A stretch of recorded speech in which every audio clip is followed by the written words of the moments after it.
administration before Mayor Taylor, money is being spent on bike lanes, roundabouts, flower pots in the middle of the road over on Fitzwater. So we had money to spend on this stuff, but we would have more money. Or was that from the state? That's what I was going to say. Is a lot of that is like PAYGO state funding. But we could have had our own money if we had went after it with the county then. I think it's like it could have been used for. Well, now those bike lanes are gone, or some of them. But we had to pay to get all this stuff. We put it in and then we took it back, so that costs money too. It's like and again, I don't fault Mayor Taylor from taking those things out because it has made life a lot better for us. I wanted them gone. Exactly, but my question is 80% of the people here too. Exactly. Well, my question is, and maybe I'm just speaking from my household, and and those that know me know I'm a conservative. I'm not going to keep leaking out money if people owing me money. Yes. And I would be putting the pressure on, even if I want to do all this new stuff, if I want to renovate my home and I've got people owing me a whole lot of money, I'm not going to renovate my home and then ask for the money. I'm going to ask for the money, get that money, and make sure you got it. Right. And here's one of the things that's frustrating too, is right now we're having this discussion and there's a lot of vehemence and there's a lot of, a lot of personal attacks towards Mayor Randy Taylor, but nonsense, dude. It shouldn't be. But but the thing is okay. So it was okay for us to spend this like millions of dollars on the folk festival to underpay the firefighters for a decade. Oh wow. You know what I mean? Like sure. That's or spending money on bike lanes and roundabouts when our firefighters have been underpaid. Aren't being paid. Or not because it did just start. Don't forget about our boys and girls in blue. And that's the thing is when you talk to them, EMS, definitely EMS. Yes. When you talk to those people, they said this isn't a new issue. So that's my thing, is not to blame prior administration, but it's just the fact that like there's so much blame going on one administration trying to handle what's a difficult situation, and it's like, but why are we in this situation? And it's like this kind of fiscal irresponsibility, projects that don't work, things that don't get completed. There's just not there wasn't really a funding stream to make it viable to do the folk festival, and it's like that's poor project management, that's poor city governance. We could have made poor management. Period. We could have made. Yeah. No way we couldn't. That's what's wild. I think that's what's disgusting to people. Such a good opportunity. And so now people are just like, oh, Randy's lying about the folk festival. It's like, you can go talk to Carolyn O'Hare. Mm-hmm. You can go talk to people who work in the city. Alan Swiger. You can go talk to the people in the city. You don't have to take just Randy's. You can go talk to Sandy Green in finance. You can go talk to people who work in the city who aren't political operatives in any way, shape, or form, and they'll tell you this didn't make any money. Well, and it's like that should really make people pause instead of like just blaming personalities. It's just like, why do you want something that doesn't work? Right. Why do you want a broken, what's called a toilet? You know what I mean? Like, this doesn't function the way it's supposed to. It doesn't make money. Why do you want it? Because it makes you feel better at the expense of everybody else? There's something that we don't know about. It's just not. Well, but here's my question also. The way that the city politics is run, or excuse me, city government, sometimes it can just be politics, is, set up, you got a mayor and you got an administrator. Mm-hmm. Right? Yeah. The mayor's the figurehead that's out there shaking hands, kissing babies, and making deals, all that good stuff. What does the administrator do? Don't they run the day-to-day business? So my question is, since 2015, have we had the same administrator for more than just one administration? And if so, that person or persons needs to be questioned on, if you're running it, why didn't you ever, I'm still trying to understand how can we be $7 to $15 million in the red on the fire agreement with the county when you have a mayor and an administrator? You got on the county level, you got a county executive. Yes, she has the director of administration and all that good stuff like that. But you're going to hold the executive accountable for any craziness like this. Right. Well, right here, we're all at Mayor Taylor for trying to fix it. What about the administrator? And when he took over, did he keep the same administrator? If so, that administrator needs to be questioned on why they didn't question these kind of things. So that was, the current administrator just started, I guess, last year, Nick Rice. But before that is Andy Kitzrow, who moved on to Easton. But was he a person that stayed on when Mayor Taylor, did he stay from the prior administration? For a little bit, yes. Yeah. So how long When was Randy he around? took over, Andy was on probably, for a year? Half a year to a year?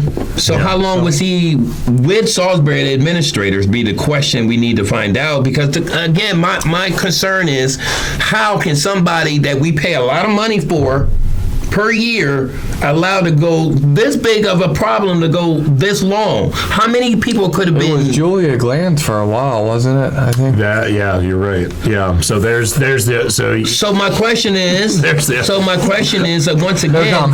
So my question is, which is kind of unique that you brought that up, because I remember Mrs. Glanz not liking President Jackson's comment and really going at it on Facebook about it. So my question once again goes back to, whose watch did this go on?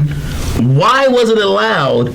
And now what are we going to do to fix it? And stop pointing the fingers. And, and again, I've got to do my research more. I want to have President Jackson on. I want to have Executive Giordano on.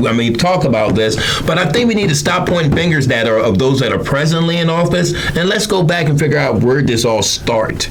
Yeah. And how we can move forward with something that's more fair for everyone. Exactly. And one of the places you can probably start is seeing who's all pointing fingers at Mayor Taylor. It's that old adage about, when you point fingers, there's all those There's always pointing those back pointing back. at you. There's more pointing back. More, yeah. The That's ones that leave meetings early? it's very or- yeah, right. Oh, I'm sorry. I wasn't supposed to say. I'm just kidding. Man, I guess so. The whole collective bargaining. I just wanted to talk about that. No, too, go for and it. Let Go you for guys talk about it too, for sure. Especially because you go to every single meeting. In that you have a camp over here and a camp over here. And on this side, you have people that say, by ending it, you will be more fiscally responsible. There's no need for it, so on and so forth. On this side, you say ending it would hurt the potential pay. You would have a harder time retaining and attracting talent. You would lose them to the surrounding municipalities, and so on and so forth. So, what are your all's thoughts on all of those camps, and where do you stand, and what's the long-term, I use the word externalities, but yeah. Sure. Well, I can say, at least when it comes to police on the county level, we met with Sheriff Lewis, who was very happy that his deputies are up to about 70,000 starting now. Yeah, 72, I think. Yeah, they deserve that. It's the same thing on the city level. They're risking their lives, whether it be as fire, whether it be as EMS, They even have sign-on bonuses for city police. Right, well, we've got to take care of them. However, now here's my question is, granted, you can't get blood out of a turnip, but one thing you can do to actually show appreciation, how about tax credits on their land? How about if these firefighters are paying extra in certain things? Firefighters do get in Wycomico County. Is that volunteer or is that paid? Both. It's both. They if you're a firefighter within Wycomico County and you own a home, you get you do not pay tax on that home at all during the year. I don't know if anyone knew that or I did not. not know that. Yeah, so Okay, that's a program they have in place. So that's a good plus. And when you say volunteer firefighter, not you, but anyone, what that? Well, I volunteered the firefighter. Well, how do you know? What does that actually mean? Well, Yeah. there's a term that Julia Giordano and some other folks will be mad at because they already told me a couple months ago what it was called.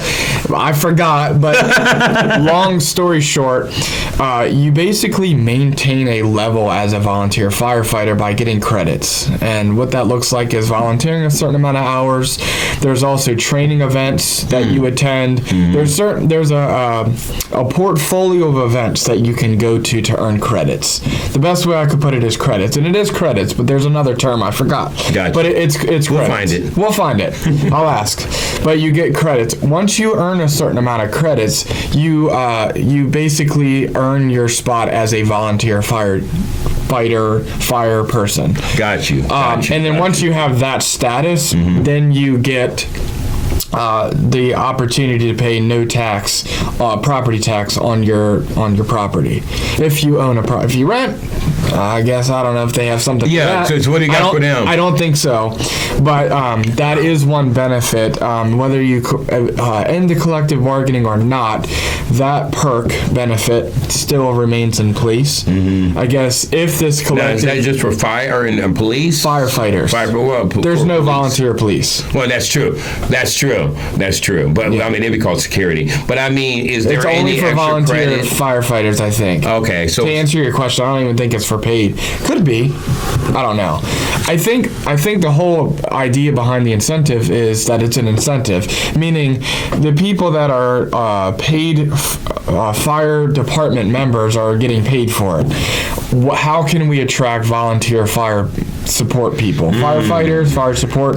I don't know. Let's give them a tax break, and that's how that came about, and that's still in place today for volunteer fighters.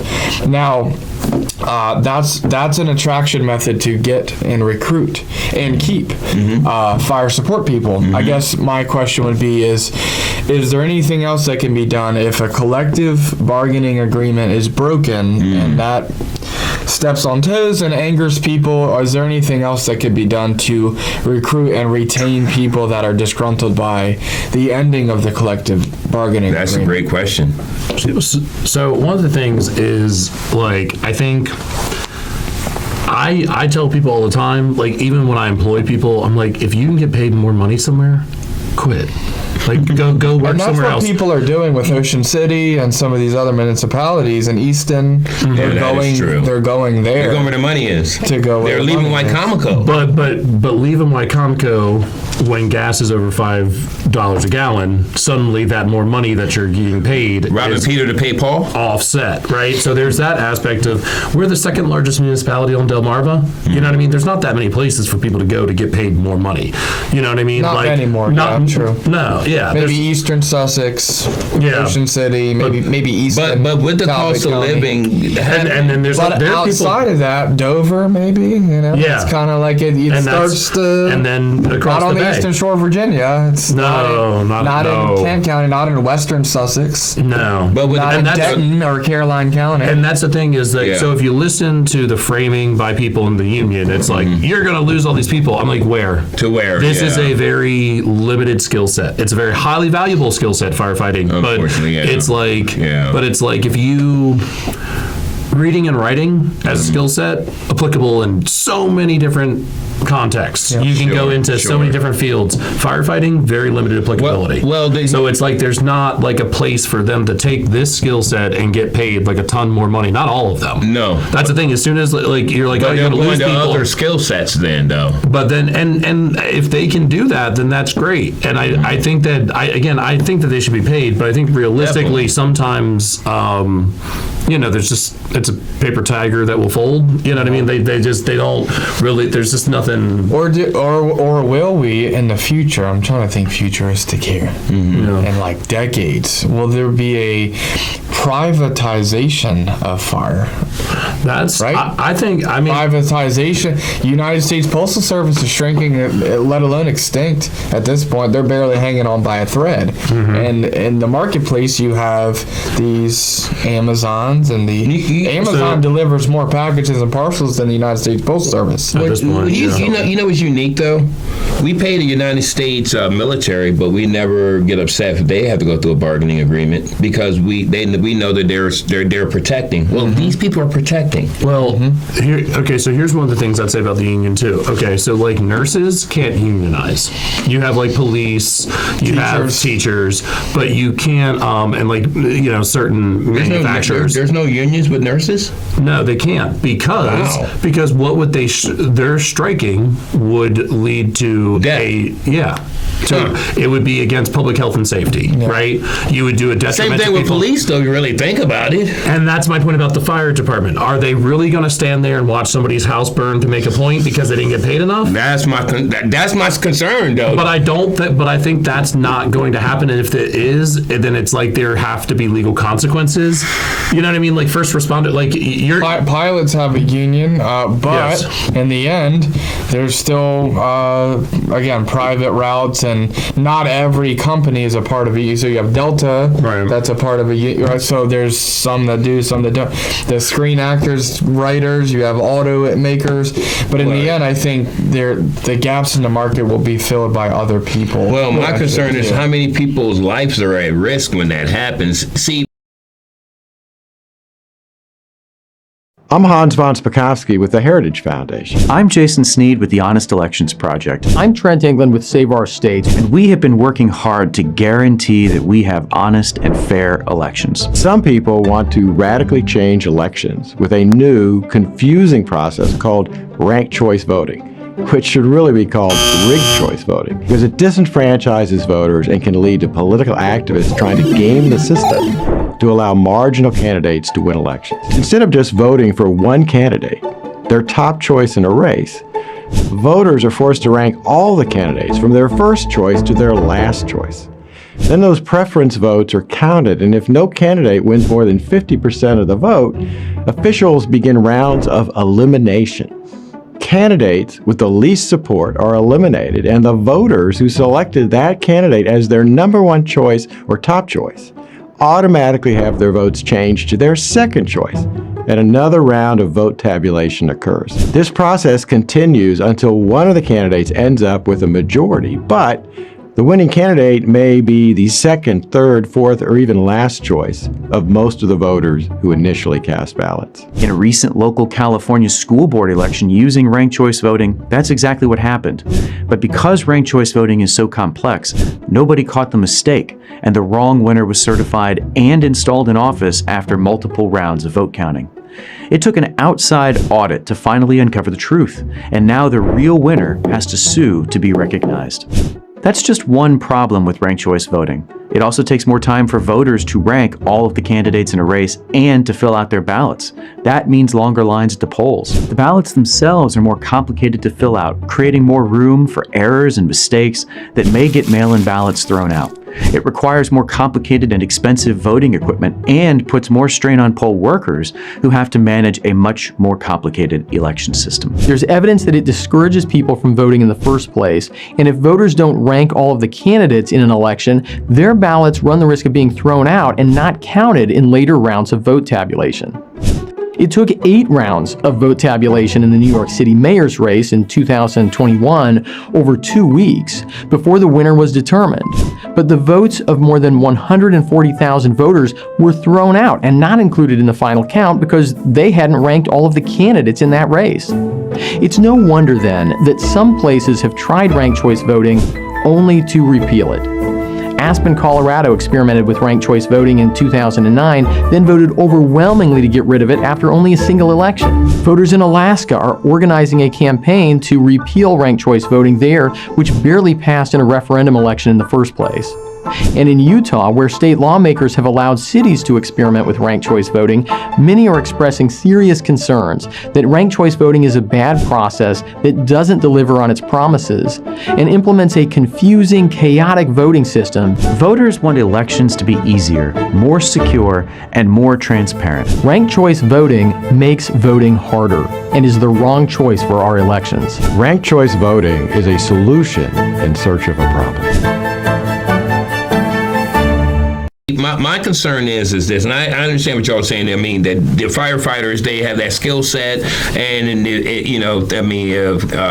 arbitration breaks down, where can it go? Well, my concern is yes, you could have a couple of them say, well, you know what, I'm not putting my life on the line. They're not going to take care of me. I'm not going to take care of them. Is that the right way of thinking? No. But that's why I was saying that sort of thinking leads to sometimes to a more capitalistic thinking of, I'm going to just start my own fire company We had that happen in Salisbury a couple years back. It's going to privatize, and there will be fire businesses Oh, my that goodness. put out. You get what I'm saying?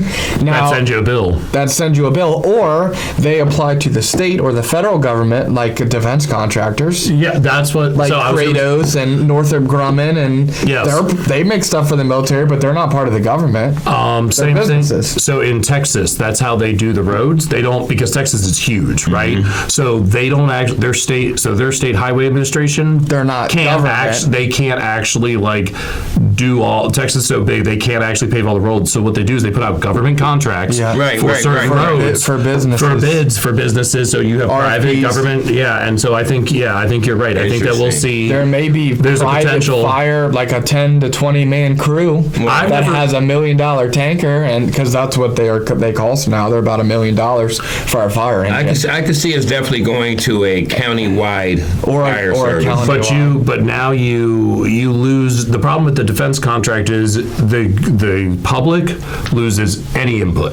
You know what I mean? Because That's you have what I'm saying. you have Yep. no recourse to this private But company, I could which see is the countywide. which is why I think that Although- the government should provide that service. Maybe, but that's similar to Delmarva Power. Delmarva Power is a private company, and you say, okay, well then people have no input over them because they're a private company. Correct. But they are monitored and regulated by the Public Service Commission. We're hoping. My bills are too high. That's not a Delmarva Power problem. That's a General Assembly problem. The Department of Energy. By the way, Yeah. Department of That's Energy. that's a great That's a whole question. nother topic. Yeah, it That's is. not Delmarva Powers. We import 40 or 60% of our energy from other states on the PGM, but that's a whole. That's a an different show. That's a different show. I'm very passionate about that. If you want to bring me back on. Okay. But I guess my point is my only caveat to that. Agreed.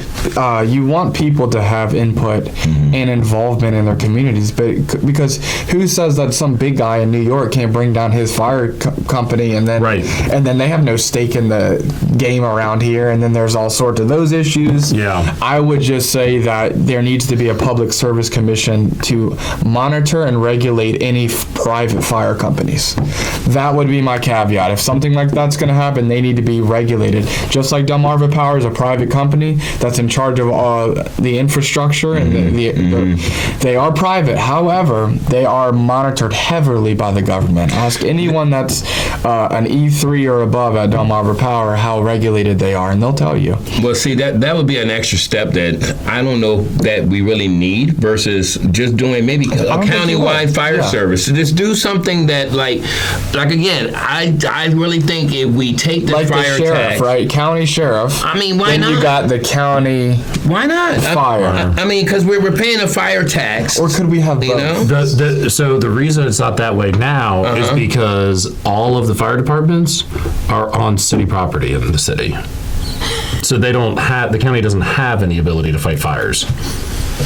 What you're saying abstractly, yes, but we're coming into an already in progress game, But and isn't the that board like the is sheriff though, where a sheriff We have a fire responds marshal. to calls? The sheriff On is city. also connected to the city. The county sheriff department is actually in the city limits, which is funny. Exactly. It is. That's right. But that's because they needed that for the commercial fire system, the sprinkler system. Yeah, that's right. That's City water. Yeah, and that they weren't going to be able to build that nice new facility It'll without be the city. interesting. That's kind of my point at the end of the day, is that like I think people tend to think because the county is larger in some geographic or financial ways, that like it's like, but what's the essential services that are really being provided that people Yeah. depend on? Trash and Water, sewer. yeah, these are only providable via the municipality of City of Salisbury. Geography does not For equal now, service. for now, because I do know that now that the county is going towards, county water and sewer hookup in the municipality areas because of the failing septics. Yeah. Question is, what happens then? Will it become, will we then get fire services everywhere? because there's just so many things that are changing now. Yeah. We have a lot of rural areas that not only getting broadband, but getting county and water and sewer hookup. Well, that's why they also split up Wycomico and Salisbury planning and zoning at one point in time, not too long ago, just a couple years ago. Yeah, they just did, yeah. It was the Wycomico Salisbury planning and zoning. Well, now they have Wycomico County planning and zoning and City of Salisbury planning and zoning. Yeah. They split for that very reason too, just because of that. Always bumping heads. Well, this tells us that we definitely gonna have more than one segment of City gonna Talk. say, yeah, you know, That's a great talk, though. yeah, definitely. We want to have. I think President Jackson's gonna try to be on the next one, and I'm definitely want to have. I want Andrew Jackson? not that one. President April Jackson. Okay, of the yeah, City Council. President Jackson. If we get Andrew Jackson here, he That's better be on the pretty bill. impressive. Old Hickory. That'd be terrifying. Or horrible if we have to I have dig some him up. questions there for him. But He's the only president in history, to my knowledge, that got us out of debt. It was the genuinely It was did. the last time that we were not in debt as a country. Do not let President Donald J. Trump hear that. What are we, 45 trillion and what is it now? I do not know what the national deficit is. Yeah, That's yeah. like- We're gonna keep this a City Talks, because that's another. Yeah, I was gonna say that's a whole rabbit But hole. thank you both for being on, and definitely want to continue this conversation. Yeah. Maybe next time we'll have on one of those elected officials and hear what they've got to say about it. But I would bring all seats to the table. I don't even want to come back for this, to be honest. I want to hear from the people that we voted for, or whether Yeah. we voted for them or not, Yeah. to be Yeah. fair, and what their answers are. What's their vision? What's their future?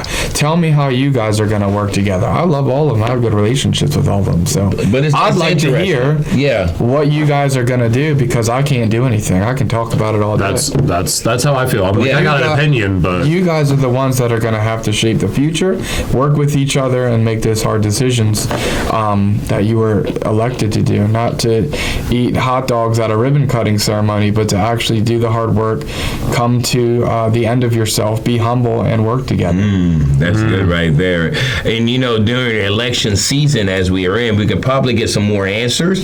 But it's also election season for the city in the next couple. And an answer isn't, they did it in the past. Right, right. What can we do about now? An answer isn't, the county did it, the city did it. It's, what are we going to do now? And it might be even true that it was you inherited a problem. Right, right. Sure. Okay. Now what? Now what? Yeah. It's all about it right You now. inherited it. You didn't inherit it. I don't care. We have it in front of us. Where are we going from here? yeah, solutions. Yeah. And not pointing fingers is the hard part, because we're know. talking about political figures, and the only thing that they do agree upon is that they're not going to agree. That's a good point. And it's always but I agree with you. I really want to hear what the solution I don't want it to gonna be this. I want it to be this. Well, yeah, absolutely. But right now, it's. But it is. We've got to first of all get to the point that, like you said, we need to deal in the right now, and we need to actually allow those that we elected to serve, to allow them to serve. Again, we elected a banker for the mayor. So this is a person that's dealt with money, you know what I mean? And even like when I asked him that, he said, well, I went to school too. I can do arithmetic. There are certain things that we need to just allow. Since he's been here, first of all, let's think about this. The Mitchell Landing situation, that was bad management. A lot of these are not money problems. They're heart problems. Well, they're heart problems and they're management problems. Your property manager, you know bad management when you see it. The Mitchell Landing, now that it's in the housing authorities' hands, it looks a lot better, don't it? Yeah. But it was under City of Salisbury for many years. A brain and a heart problem. Not yeah. Right. Yeah. Yeah, well, it was. You know what? It's also a priority problem. Mm-hmm. The money, taxes have all. We all had to pay taxes every I was gonna year. say, it never changed. But where was it being? Where was it going? Whose back was getting scratched? Because it wasn't our backs getting scratched, because Mine's still itching. mine's still itching too. And we were dealing with a fire fire service agreement that's, I mean, we've got money that's owed to the city for years. There's somebody that said, don't worry about it for years. And granted, yes, I can kind of see where those that are elected now saying this is something I inherited, but I can also see where you as a constituent saying, okay, I hear that, I can understand that. That doesn't fix anything. But that's not fixing anything. Yeah, nothing. You know, so I think that what we need to do in this next couple of years is, and I'm talking to everyone that's listening, get behind your mayor when it comes to this situation. If you don't like it, okay, so you can vote him out later. But let's see what he's going to do in his next couple of years. He hasn't, anything that he has said he's going to do, he hasn't reneged on it so far. Yeah. You know, and he's been really, really. I mean, look, somebody told me the other day, Fitzwater doesn't flood anymore. Yeah, Fitzwater doesn't. How long have we had that problem? I grew up here my whole life. That's always been a problem. Yeah, and that's fixed because they put in a bigger pump station, adequate infrastructure. How about that? But how many people said that he had no idea what he was talking about when he says, I'm going to fix it? And that's the thing is nobody wants to give any. I think the problem is that people have a hard time making a concession that what you're saying, like there's the only thing that the political people are going to agree on is that they don't agree. You don't agree. But the thing is that almost all of those people are there because they had some contribution to make. I mean, heaven help you on the next election if you don't have anything to show for your public service, but because people are paying attention. Yeah, but I think that regardless of political party, I honestly do think that we have a lot, like you said, I have a good relationship with a lot of people locally. Sure. And it's like, even if I don't agree with them on a particular issue, it's like I see that they're making a contribution to the community and they have skills that they're offering. So just because my personal preference or opinion on this topic, let's say a crosswalk, right? Just because that I differ with you on doesn't mean there's not something else that we can get work done on. And I think that's what's so frustrating about the local levels. I'm just let us not get into. We throw the baby out with the bathwater way too often. This isn't Congress. You know what I mean? Like, we don't need to be gridlocked. Like, well, they don't need to be gridlocked either, but that's another story. But we can't fix that problem here. We cannot fix that problem here. But these people, but to me, one of that problem is campaign finance reform, is all the money involved and lobbyists. Here, I'm like, look, we are all paying the same taxes. Sure. And we're going to the same grocery stores. Everybody humble. What you said about being humble, look, we all live in the same place. Let's just figure out how we can work on solutions together. And the things that we know anticipatably we're not going to see eye to eye on, do we really have to spit in people's eye about that, or can we just move on to what we can work on? Yeah. Interesting. Like I said, thank you. What do you want to be remembered for? Exactly. Being petty, blaming, or a person that's... Or you're going to leave a legacy. I mean, like I said, I just think that we need to allow those that we have elected to do their job and get behind them. And instead of pointing fingers, look, the current administration is the current administration. The past administration is the past. They can say what they want from the sideline, but they're not the one in the game right now. Now, the ones that are in the game also are encouraged by those in the stands. We're in the stands right now, and I guess we do pay the people that's out there on the court too. So, we're willing to help. I mean, just I know I am. Not everybody. Not everybody. The problem is, let those that don't want to help stay on the sideline, complain, but mute your mic, and let's get some work done here in Salisbury. Absolutely. This is City Talks. We thank you. This is Bridging the Gap. We will see you next time.